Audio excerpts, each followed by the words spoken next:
batería o mi No. batería. No. Bueno, ustedes tienen que saber que la artritis reumatoidea es una enfermedad autoinmune, generalmente de etiología desconocida, ¿sí?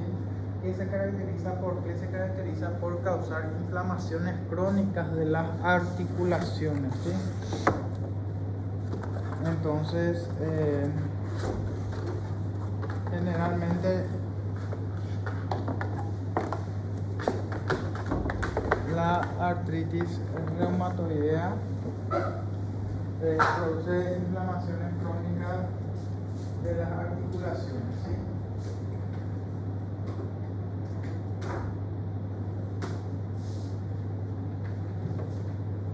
Van a ver ustedes que el paciente con artritis reumatoidea muchas veces no se queja de dolores agudos, pero sí se queja de bastantes molestias, ¿sí?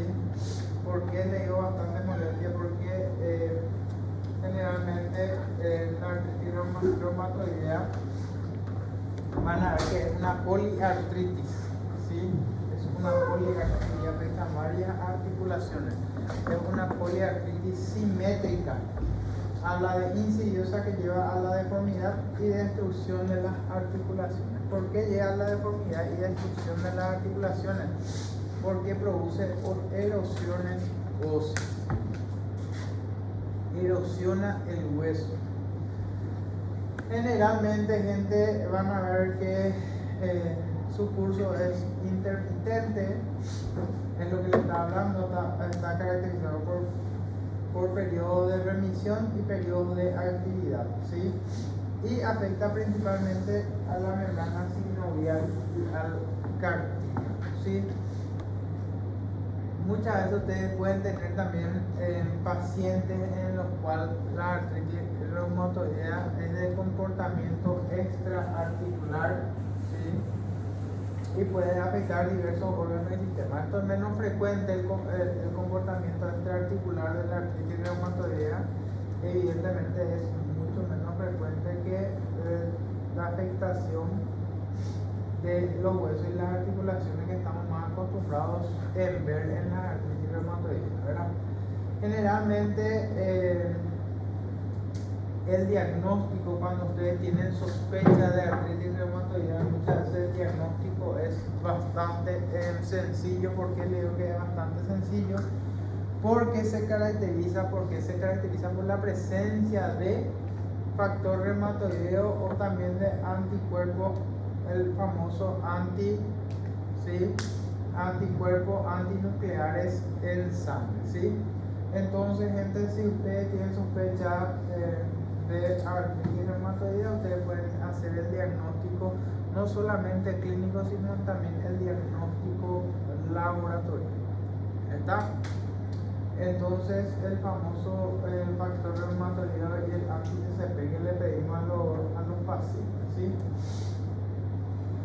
Generalmente la sospecha, ¿sí?, de la artritis reumatoidea es meramente clínica. Vamos a ver nosotros qué encontramos en un paciente con artritis reumatoidea. Ya dijimos que estamos hablando de un proceso inflamatorio crónico que afecta a las articulaciones de manera simétrica, es lo primero que dijimos, ¿sí? La causa es desconocida, pero ya dijimos que afecta al cartílago, ¿sí?, y al líquido sinovial, ¿sí? Dice que la etiología es multifactorial, ¿sí? Requiere la interacción de factores genéticos, ¿sí?, y factores exógenos que todavía no conocemos, ¿sí? Vamos a ver que la distribución es universal, ¿sí? Estamos hablando del 0,8% a nivel mundial, de 0,5 por 1000 habitantes al año. Y tienen que saber, gente, que es una enfermedad clínicamente muy heterogénea, no tiene un comportamiento así típico, por eso hablamos de sospecha clínica de artritis reumatoidea, pero vamos a ver un patrón en los pacientes en el cual ustedes tienen que sospechar de artritis reumatoidea, ¿sí?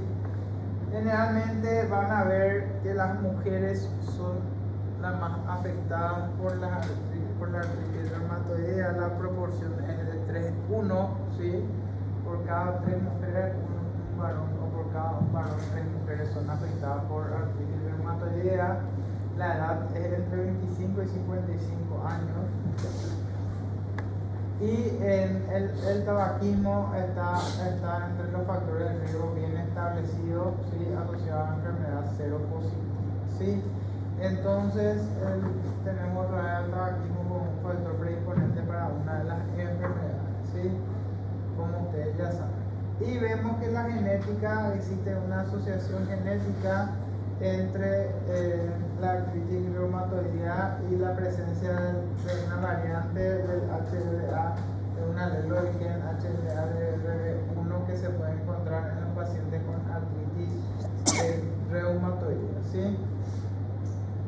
Entonces, la artritis reumatoidea en un pariente de primer grado aumenta 2 a 10 veces la posibilidad de manifestar la enfermedad que en la población general.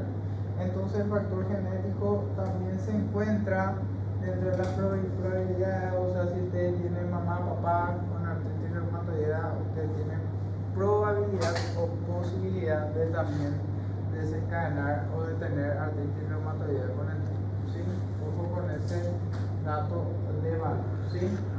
Entonces, cuando hablamos de etiopatogenia general, estamos hablando de predisposición genética, estamos hablando de tabaquismo como un factor predisponente directo, que es el único demostrado, y estamos hablando de infecciones virales, estamos hablando de la presencia de infecciones virales como desencadenante de la artritis reumatoidea, ¿sí? Bueno, la artritis reumatoidea es bastante tediosa, gente. ¿Por qué es bastante tediosa? Porque produce degeneración articular, ¿sí? Y eso produce bastante sintomatología, ¿sí? Y produce bastante discapacidad si se hace diagnóstico tardío y no se trata correctamente, ¿sí? Entonces vamos a ver que en la artritis reumatoidea tenemos proliferación y excrescencia de la membrana sinovial con erosión del cartílago articular y del hueso subcondral, ¿sí? Vamos a ver que hay destrucción de las estructuras intra y periarticulares, causando las deformaciones que estábamos hablando, que vamos a ver clínicamente, ¿sí? Entonces, en esta imagen tenemos la imagen de una rodilla normal, ¿sí? En donde vemos hueso, cartílago y líquido sinovial, ¿sí? Y vamos a ver más adelante cómo se encuentra la rodilla de un paciente con artritis, en donde tenemos degeneración del hueso, del cartílago y también afectación de ese líquido sinovial, ¿sí?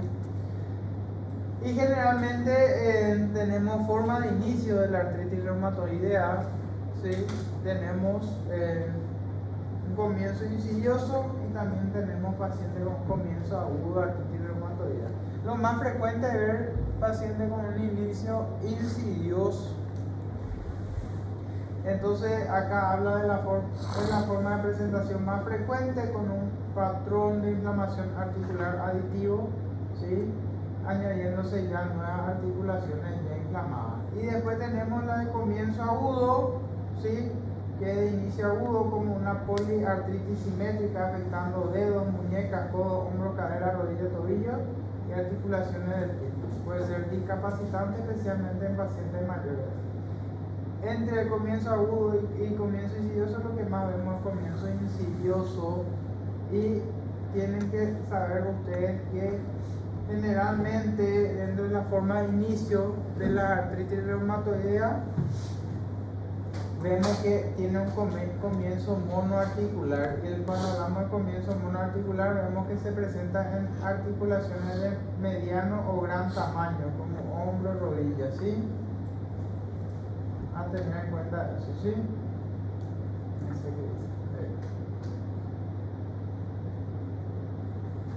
Bueno, pueden ver también, gente, que al inicio la artritis reumatoidea debuta como un síndrome del túnel carpiano, van a ver que esto se produce a consecuencia de la afectación de tendones flexores de los dedos, del carpo, ya produciéndose una artritis de muñeca poco aparente, y muchas veces suele ser la primera manifestación de una artritis reumatoidea. Entonces, ojo con las mujeres que consultan, más todavía para los traumatólogos, mujeres que consultan por síndrome del túnel carpiano, sí o sí hay que estudiar que no sea una artritis reumatoidea. O alguna de ustedes, chicas, si es que se le hace el diagnóstico de síndrome del túnel carpiano, entonces no estaría mal que ustedes se docen en FR, que es factor reumatoideo, y anti-CCP, ¿sí? Para el diagnóstico de artritis reumatoidea. Vamos a ver, gente, vamos a ver, ¿sí?, que entre las articulaciones más frecuentemente afectadas en las artritis reumatoideas, ¿sí?, vamos a ver en la artritis reumatoidea de inicio reciente, en un 52% hablamos de la metacarpofalange, ¿sí?, en un 48% de la muñeca, ¿sí?, en un 45% de las interfalángicas proximales y en un 43% de la metatarsofalange, ¿sí?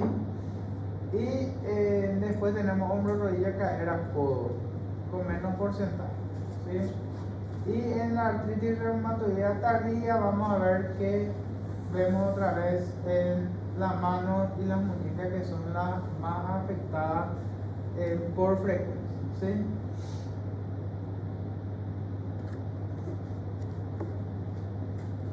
Van a ver, gente, que el principal síntoma por el cual viene a consultar un paciente con artritis reumatoidea, ¿qué le parece que es?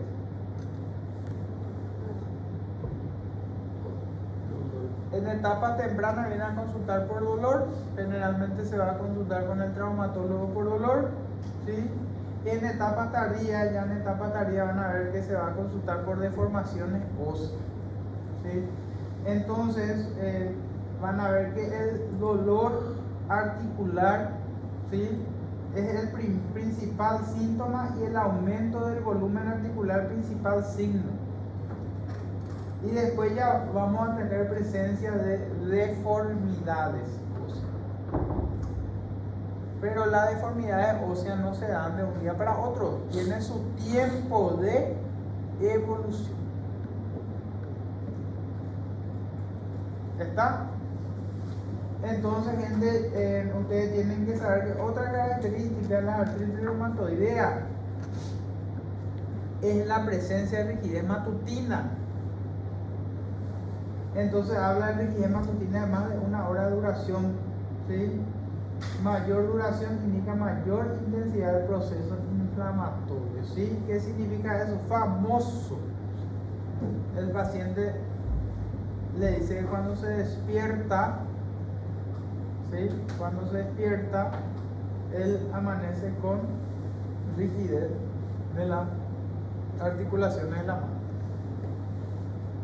Y como nosotros dijimos que las articulaciones de las manos son las más frecuentemente afectadas, entonces hablamos de pequeñas articulaciones de las manos, ¿sí?, y pequeñas articulaciones de los pies, muñecas, ¿sí?, y después afectan más a las grandes articulaciones.